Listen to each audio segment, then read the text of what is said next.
السلام عليكم. هذا كمر لاستيك مال بنطلون قياس خاص. كمر او اللاستيكه ومن قدام راح يكون بشلون المسطره. شلون ناخذ قياسه؟ ناخذ قياس على قد الكمر داير حبل، على قد الخصر مالته. قد عندنا احنا هذا ناخذ داير حبل. قطعه القماش هاي هسه على 12 سنتيم.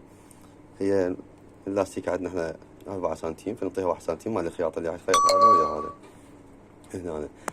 وهاي القطعة حسبناها تقريبا 30 سنتيم اللي راح تصير هنا بالكمر. زين عيني. وراح نخيط اللاستيكة أول شي. هاي على طولها لاستيكة راح تتخيط، ونربط هاي القطعة بهاي القطعة، راح تصير هاي الجهة الأمامية للكمر. وهسه نكمل ونشوفكم إن شاء الله. هسه راح نخيط اللاستيكة بالداخل، راح نربطها منها بهالطريقة هاي. نعرف سنتيم واحد تقريبا للخياط بين البنطلون واللاستيكة. هسه راح نخفضها منها.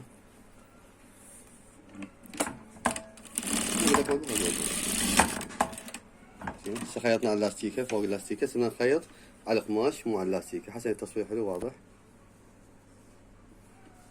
هسه نخيط هاي حافة اللاستيكة نخيط بصفها، بحيث نسحب اللاستيكة هسه ما تأثر علينا. هسه نشوفها بعدين بنكمل.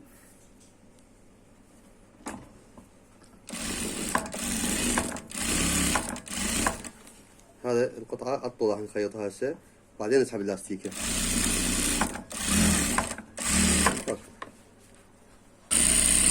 هسه وصلنا للنهاية. هاي خلصناها كاملة.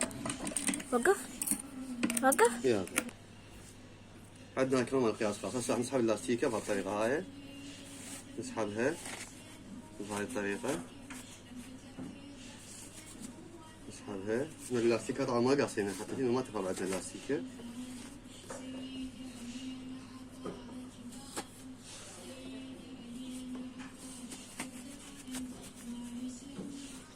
هسه شلون راح نعرف انه الكمام مضبوط؟ القياس اللاستيكة مضبوطة. نسحبها هيجي على الطول، هيجي راح تصير هاي هسه كاملة. هاي مضبوطة هاي هسه طول اللاستيكة. شوية واقفة.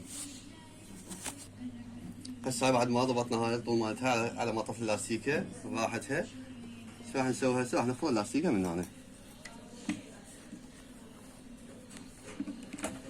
راح نفرضها هسه.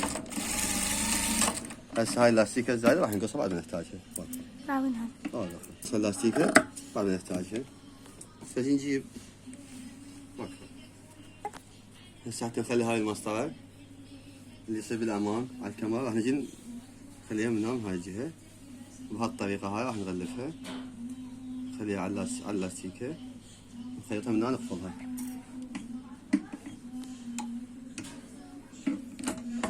نخفضها هسه.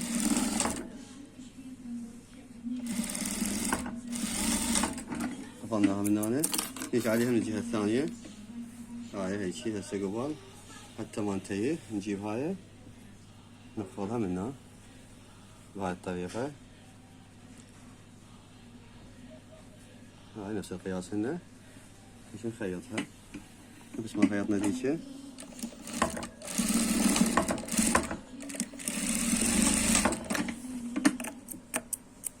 هسه شو راح يساعدنا؟ ساعدنا كمان. هسه هذا الكمر لاستيكة من يعني قطعة مسطرة من الأمام، لاستيكة من الخلف واقفة. هسه راح نخيطها تقل بالنص على مود اللاستيكة ما تفتر. نسحبها اللاستيكة بهالطريقة، نخيط بالنص على مود شنو؟ تعطي جمالية وقوة اللاستيكة وما تفتر اللاستيكة باللبس، تبقى اللاستيكة عدلة. نسحبها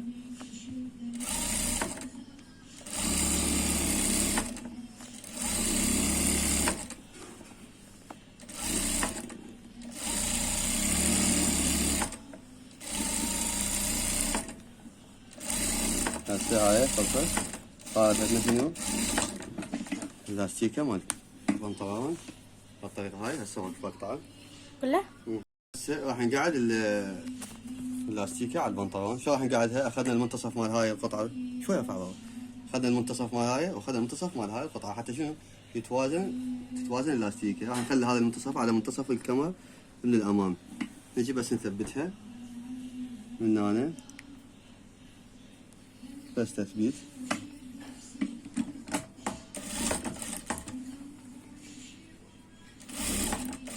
هاي الطريقة. هسه ثبتنا الجهة الأمامية وقفة. هسه نجيب هذا المنتصف مال اللاستيكة الخلفية، نخليها وين على منتصف البنطلون من هنا، نجي همتين نثبتها. هذا المنتصف نثبته هنا. نجي بعد نضبط ثقل بسيط.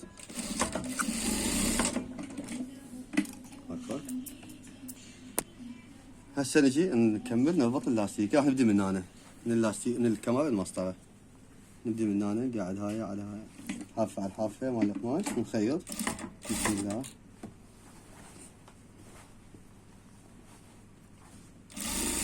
هاي هسه بدون سحب، مجرد عدالة.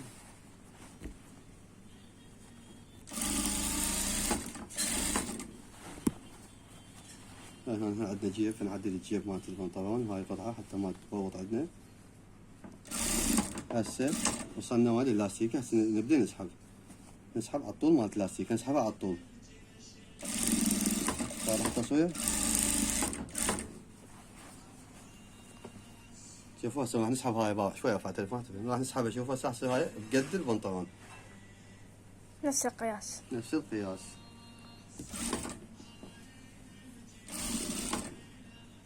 بعد ذاك طريقة أو يعني.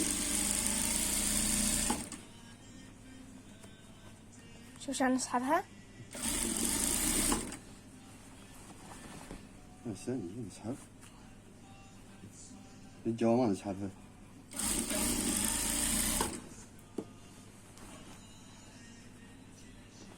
نعدل قطعة الجوا، نسحب الفوق.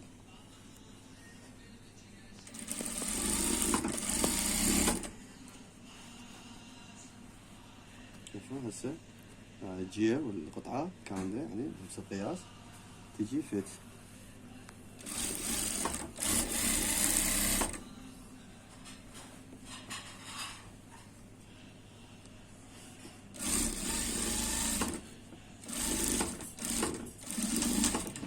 هسه هذا خلصت. بقى بس راح نضرب هاي اوفر، راح يكون عندنا البنطلون كامل كمال.